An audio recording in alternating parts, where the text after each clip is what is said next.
Shalom, salam sejahtera.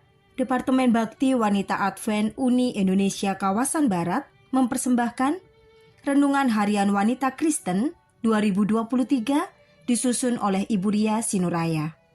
Sabtu, 20 Mei dengan judul Siapa yang tersesat? Firman Tuhan di dalam 2 Petrus 3 ayat 17, Tetapi kamu, saudara-saudaraku yang kekasih, kamu telah mengetahui hal ini sebelumnya.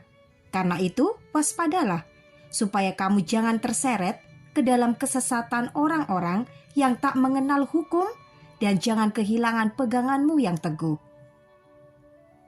Seorang mahasiswi Advent berkuliah di Universitas Non-Advent dan mengalami banyak tantangan hari Sabat, tetapi keajaiban acap kali terjadi. Pada akhir semester, ada ujian akhir jatuh pada hari Sabat.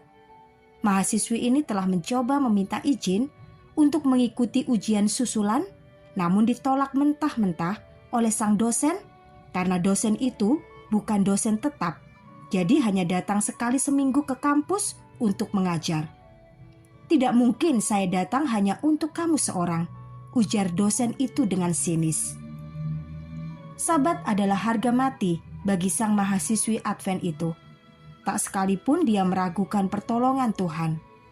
Pada hari Sabtu pagi, di hari ujian itu, turun hujan lebat sejak subuh dan mengakibatkan banjir di seluruh kota. Ujian dibatalkan dan diundur pada hari Senin berikutnya. Sang mahasiswi Advent akhirnya dapat mengikuti ujian tanpa kendala. Firman Tuhan di dalam Yesaya 58 ayat 13-14 berkata, Apabila engkau tidak menginjak-injak hukum Sabat dan tidak melakukan urusanmu pada hari kudusku, apabila engkau menyebutkan hari Sabat hari kenikmatan dan hari kudus Tuhan, hari yang mulia, apabila engkau menghormatinya dengan tidak menjalankan segala acaramu dan dengan tidak mengurus urusanmu, atau berkata omong kosong, maka engkau akan bersenang-senang karena Tuhan, dan aku akan membuat engkau melintasi puncak bukit-bukit di bumi dengan kendaraan kemenangan. Aku akan memberi makan engkau dari milik pusaka Yakub, bapa leluhurmu, sebab mulut Tuhanlah yang mengatakannya. Puji Tuhan akan ayat ini, sebab kita diberikan panduan tentang kesesatan.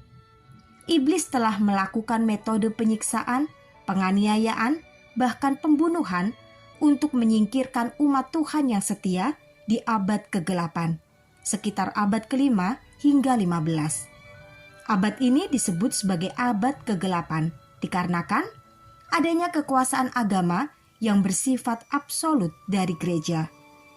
Kondisi tersebut menyebabkan sejumlah penyimpangan dan peristiwa sejarah yang kelam, seperti keterbelakangan ilmu pengetahuan, maraknya mitos dan tahayul, inkuisisi, dan sebagainya.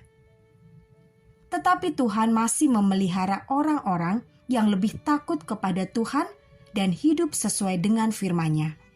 Akhirnya, iblis merubah strateginya.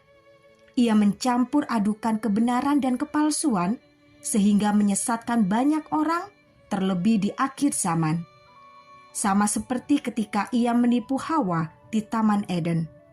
Yang dapat membuat kita tahu persis bahwa kita tidak akan tertipu oleh iblis adalah bila kita tetap menuruti hukum Allah.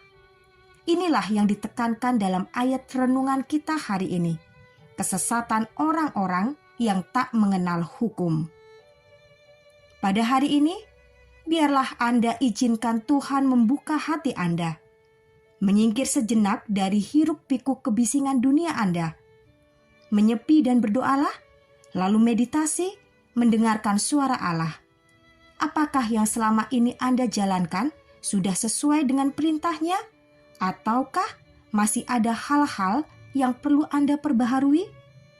Pejamkanlah mata dan terimalah bisikan Roh Kudus yang lembut dan berkuasa mengubahkan Anda.